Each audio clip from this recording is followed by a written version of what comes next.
So what does Wipro's future look like? It's all about innovating and making sure that we are securing our company's future. So that's one. We are building the right platforms, tools, and capabilities to actually make our implementation faster, smoother, better, and more delightful for our end customers. Welcome to Technovation. I'm your host, Peter High. My guest today is Subha Tatavarti. Subha is the Chief Technology Officer of Wipro, a technology consulting services company that earns in excess of $11 billion in annual revenue. Subha helps drive Wipro's innovation and thought leadership arm, Lab45, and she's helping to advance the Wipro AI 360 ecosystem. She's also focused on helping identify new and emerging trends for the company to pursue. I look forward to discussing all of the above and more with her. Previous to her current role, Subha had stints at Walmart and at PayPal as well. Subha, welcome to Technovation. It's great to speak with you today. Likewise. Thank you for having me. It's a pleasure. Well, Subha, maybe we can begin with your company, Wipro. Maybe take a moment, if you would, to provide an overview of the business that you're in. Peter, we are one of the largest companies based out of India in the technology sector.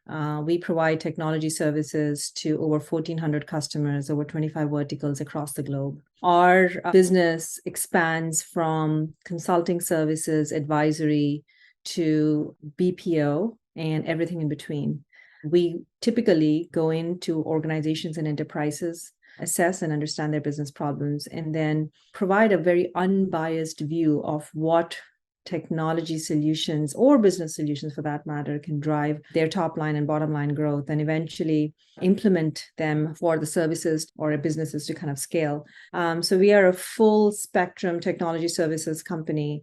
Interestingly enough, we also run many platforms for large enterprise customers that drive millions of transactions per day. And as you probably know, we're a 75-year-old company. We started in 1945, and we have evolved over the last couple of decades. And the most interesting fact, and the reason I joined, one of the reasons I joined the company, is that 66% of our profits go into foundation. Our foundation runs one of the largest programs in the world for human and environmental uplift. It's been an exciting journey for me in the last 2.5 years, and I'm excited to discuss more about what we're doing with you. I'm looking forward to that as well. Talk a bit about your Chief Technology Officer role. It's a role that means different things in different organizations. How does it apply in your case? Right. There's multiple facets to my role and what I do on a daily basis. The first is to secure the future of the company. And it's interesting, as a chief technology officer, like you shouldn't be looking at operations, but there's part of it that actually is very, very hyper-focused on the evolution. As an example, we all know generative AI is going to impact every vertical, every enterprise, every product, and every services company out there. So what does Wipro's future look like? So it's all about innovating and making sure that we are securing our company's future. So that's one. The second is top line growth. Second is around bottom line growth. It's ensuring that we are building the right platforms, tools, and capabilities to actually make our implementation faster, smoother, better, and more delightful for our end customers. The last part is to ensure that we are able to create compelling solutions, architectural blueprints, architectural foundations that is standard across the board, so that our implementation is not just the right implementation, but it's also going back to what I was talking about, an unbiased, customized for that vertical, for that business, to drive bottom line and top line growth for our enterprise customers. So it's kind of a nutshell of securing the future and making sure that we secure our core. It's a combination of both. And how is you mentioned, of course, Subha, as most will know, that yours is a global organization and no doubt a global team that you lead as well. Can you talk a bit about how your team is organized? Absolutely. So it is a global organization. So we are headquartered outside of Bangalore, but we serve enterprises across the globe. So first, I'll talk a little bit about how the company is organized, and I'll talk a little bit about how I'm organized to kind of serve our customers in all these geographies. We have 4 regions and leaders of each region, specifically to ensure that we are, as much as we are globalized, but we're also as localized. So we need to make sure that the local leader understands local customer problems, local issues, but at the same time bring in the latest and the greatest technology trends and solutions across the board for that localized customer. So we have 4 regional leaders. that are regional CEOs, and our regions are Americas 1, Americas 2, APMEA, and Europe. Then we have these 4 service lines that then serve these 4 regions. And these service lines are organized by, as we call them, as GBLs, and we are organized in ways that are most conducive from a technology perspective, where they own end-to-end stack where appropriate, so that we can provide them with a holistic, well-rounded solution without having to jump like 15 different places, but it's all contained in ways that make sense, logically and technologically makes sense, and that can then serve the regional customers and bring in obviously the best in the world. My organization is the absolute horizontal that actually serves all the regions and all the technologies. As I said, we have areas where we are looking at what is coming into the future and what kind of technologies will not just disrupt us, but also potentially disrupt our customers. So we have a technology strategy team that sits in my organization. It's called Lab45 Think Tank, and it's doing amazing work. And the idea here is to really bring in and be able to predict what is going to happen next in terms of, as much as we can, obviously, nobody has a crystal ball, but being able to then understand what is the impact of what is emerging tech, but potentially will actually scale, and then bring it down to that vertical, down to that business process, and connect the dots. So that's a technology strategy think tank team, which then serves the rest of the global customers. Similarly, we have a platforms team. And as I said earlier, we have many, many platforms that serve our customers. And these are true platforms. These are platforms where we have transactions, and hundreds and thousands of transactions per day across multiple domains. And that platform team, again, serves customers across the globe, both from oil and sector, natural gas, to airline, and everything in between. Then we have our R&D team that is looking at connecting the dots between these customer business problems, internal Wipro business problems, and then bringing it down to really understanding our constraints and then trying to innovate with those constraints in place. This is a first of its kind global R&D team that we've started at Wipro, where the true R&D is necessarily not just about applying technology that is invented somewhere else, but also is responsible for creating new solutions, new elegant solutions to solve for those business problems. So that's kind of like how the organization is designed. The goal here is to give enough independence to the teams that especially sits in Lab45, which is essentially the organization that I run in addition to the global CTO hat, for them to kind of continuously create, innovate, and kind of discover for the most elegant solution possible so that we can serve our customers the best way we can. Talk a little bit about the interplay, if you would, between Lab45 and the R&D team. One investigating the art of the possible and trying to think about what's next. The other, it sounds like applying what that team is uncovering and developing practical solutions, if I'm hearing you correctly. But please let me know if I am not, and how the overlap of the Venn diagram between those organizations work. Yeah, so R&D is part of Lab45. Lab45 is truly that innovation arm. And the idea here is that research cannot happen in isolation. Research over the last several decades, you build on a problem that has already been solved, but now you're facing newer constraints, perhaps constraints in terms of resources, perhaps constraints in terms of scale. I mean, there are different kinds of constraints, but then that previously innovative solution start became pervasive and everybody's adopting. You come across newer constraints. And the idea here is that it's iterative process. So that's the reason why R&D is part of Lab45, because it can happen in isolation. However, having said that, because our portfolio is so large, and because we're also responsible for how technology on the professional services side, which is basically the GBLs, that are how are they implementing solutions and getting the best in class.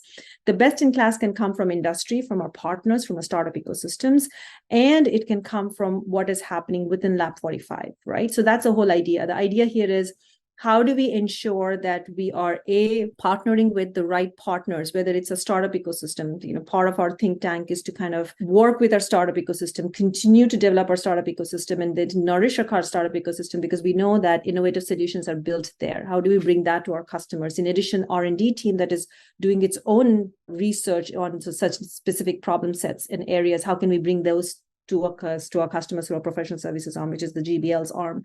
And then the platforms, because the areas that, interestingly enough, the GBLs work on, some of them we might see repeatable patterns. We might say, why are we deploying 50 people over and over again to solve for one problem? However, let's build a platform or a solution, because we've identified something that can have repeatable patterns and can be platformized, and hence start an idea within Lab45 that will eventually reduce the time to market for our customers by ensuring that GBLs are adopting the platform to deliver value faster, better, and cheaper. So that's how the interplay happens. It's a very symbiotic relationship. We're part of Wipro family, obviously. And then the idea here is to continue to grow our core, but also secure our future. A great description. I appreciate that. Talk a bit about where do you see the future? What are some areas that particularly excite you that the team are working on now as a result of the work you just described? Many things. Obviously, the first thing that is on top of our minds and everyone's is GenAI and how is it going to impact. So our R&D team is looking at AGI as an example. What does it mean to really have a first of its kind autonomous organization? Is it even possible? What does it really look like? It's going to be a hard problem to solve, but man, if we solve that, then amazing things will come out of it. We're looking at platformizing some of our, again, as I said, repeatable tasks through GenAI and building this orchestration layer on some of our partner models and open source models to create value that first will be realized internally, and then we will take it to our customers. And we've already taken to our customers as we're realizing the value internally. But that's all coming from the teams that are building these platforms internally. So that's on the GenAI side. The other areas that is really exciting for us is the startup ecosystem and think tank. I mean, think about it. Wipro serves 1,400 customers worldwide.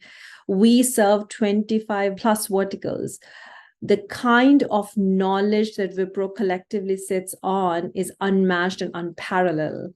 So how do we tap into that collective intelligence to create unbiased, compelling view, use cases and applications of technology point of views that can then be served and consumed by our customers to kind of make those informed decisions and choices.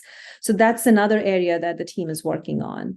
Specifically on the areas that excite me even further is the interplay of network as GenAI becomes pervasive, as models become pervasive. I mean, all of this happens.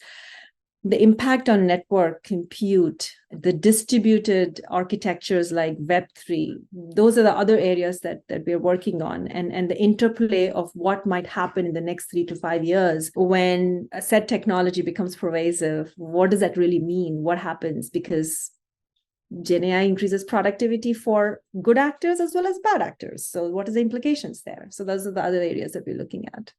Can you talk a bit about the organization's involvement in DICE ID, the DICE ID platform, which I know is sort of a skills credentialing and verification standard you're looking to develop first in India and taking around the world as well? Absolutely. And in fact, that's the interplay that I was talking about. DICE ID is built on completely basically Web3 protocols, and it's a distributed architecture-based platform. One of the things that we very quickly realized is there's a problem, especially first in India, but across the board, as we become more and more of a global civilization. I remember I came to the United States almost 27 years ago, and I remember going through this whole process of my credentials, making sure my high school scores are actually acceptable here because I was going to university here and so on and so forth. And the amount of time it took. So the credentialing and verification of credentials continues to be, and by the way, nothing has changed. I mean, things still remain the same. Yes, the awareness has increased in those last 27 years, but of universities based out of, different parts of the world, because we're more connected. That was a time when there was barely any internet, only in the universities. It has changed, but it still remains a problem. The second part of it is that we've always considered the 3 strengths that Wipro can play and really leverage. Our strengths are, outside of our customer base. It's skills, connections equals customer base, and knowledge. And how can we then make sure that, since we are constantly in the process of verifying those skill sets, making sure that we are connecting the dots, we're ensuring that our skills or professionals have the right kind of skill sets so that our customers are able to tap into those skills via people. We needed to connect those dots, and we found this as a huge problem space that there was no elegant solution internally for us. And then when we looked around, it is the same problem externally too. Courses you take at Coursera may or may not be accepted in universities and back and forth. So the idea around DICE ID is to solve for that problem, essentially an interoperable skill credentials ecosystem, which is based on an architecture that is immutable, which means that you are able to verify, and there is no need for the third-party verification anymore. And the most importantly is that every credential owner has all their data sitting in their wallet. So nobody else owns your credentials. So everything sits with you. So hence it solves for PII, GDPR, and other regulatory issues that every government is now coming up with based on what is happening in GenAI and everything else around data. So the idea here is that you are your owner of credentials. The credential sits with you. Since it is based on immutable architecture, since we're working with NASSCOM and Wipro has this massive brand, you are able to now exchange credentials without necessarily going through this long 3 to 4 months cycle of skills validation. And I think that this is going to be game-changing for that industry. Since we're solving the problem for ourselves, we could solve it for the industry. I think we have a very, very good story there. Indeed, indeed. And I appreciate you sharing it here. I wanted to also ask you that a lot of Wipro's clients are your fellow technologists. You are a technologist within the firm, and many CIOs, CTOs, chief digital or data officers are clients of yours. And I wonder to what extent you become an advocate of sorts, recognizing, again, your purview is different from theirs. No two are exactly alike, but there are probably aspects perhaps of other CTOs in your client groups that have some of their responsibilities that rhyme with yours. How do you engage with clients or would-be clients on a day-to-day or week-to-week basis? It's mostly around exchange of information. How am I solving for my problems and how are you solving for your problems? I've always believed that, you're as good as the people you surround yourself with. And it's important where you live and who you interact with. So a lot of this information exchange happens because we are solving for different problems, but also very similar problems. We're solving for a snapshot in time. We're solving for an organizational problem or a technology problem or a customer problem, or maybe all of those three at the same time, depends. 90% of it is about exchange of information and essentially making sure that we are up to date with what's happening in the world in terms of technology. Second is, given my role and given what Wipro does for a business, the conversation sometimes moves towards operationalizing some of these technologies that have not yet perhaps been fully baked and fully realized the potential. I remember talking with one of the CTOs of one of the largest CPG firms in the world about a simple thing like metaverse. What are you doing on metaverse? What are you doing here? So the conversations becomes from having just experimenting with the technology with like staff meetings in metaverse to really understanding what is the true business applications on the ground, to understanding the cost versus the benefits, cost benefit analysis, to really then coming down to issues like scalability, all the illities, the infrastructure, scalability, security, availability, time to market. It kind of spans across the board. But my job is not to sell Wipro, but my job is to make sure that I actually have as informed as possible to be able to have a conversation and be able to impress upon others how I'm trying to solve for that problem. And hopefully I gain from them their experience as they gain from my experience. I like that. It's certainly a thread through the conversation here is the importance of ecosystem, whether that's the startup community and understanding what the shape that's taking and influencing new trends, whether it's the body of other technologists and understanding from them while also teaching them what you're learning and having a profound exchange of information at the intersection of that collaboration. Very interesting the way in which you think about that curation of an ecosystem. Thank you for kind of bringing it all together as a curation of ecosystems, because most successful companies I've seen so far are the ones that have been able to forge that ecosystem and first create the ecosystem and forge those partnerships in ways that have made everyone successful. The goal is to make sure that all our partners are as successful as us and vice versa. And I absolutely agree. 90% of my most enlightening conversations are when I meet the founders of the startups as part of our VC accelerator program we're running. Very, very elegant solves to problems that you sometimes cannot imagine can be productionalized or operationalized. And then they end up hitting scale problems. And that's when they lean on us to say, okay, hi, I'm, hitting a scale issue now. So how do you solve for it? Or how do you make your product enterprise ready? Because your product may not have the enterprise readiness hooks, so to speak, because enterprises run on chaos. It's never a very predetermined pattern, although we all strive for it to be there, but it is very rare to come across companies that have all of those ducks, sorted and in order and in a row. So how do you then coach those founders to kind of, understand the chaos, but still are effective and are able to succeed? And it's been one of the most learning experiences of my career, honestly, with those kinds of exchanges. Great thoughts all, Subha. Thank you so much for sharing those. Well, I wanted to sort of apply some of that back to you in terms of the secrets of your success, Subha. You mentioned, of course, the importance of surrounding yourself with, how did you put it? You're only as good as who you surround yourself with. And so clearly that ecosystem perspective has been one that has helped you thrive. But are there other points you would highlight as difference makers along the way that have enabled you to reach the heights you have professionally? Take chances, take risks. Sometimes you may have to make a lateral move, and everyone might see you make those lateral moves and go, hey, you could have been an X by a certain time, but you chose not to. But it's okay. Take chances, experiment, especially during the middle management years and maybe even the beginning of your career. Second is go deep. I would say, you are tapped in for your expertise. It may be as simple as, being a technologist or a great leader. And leader is also an expertise. Not every individual that is fantastic at technology can become a good leader, because it's a different kind of mindset and skill set.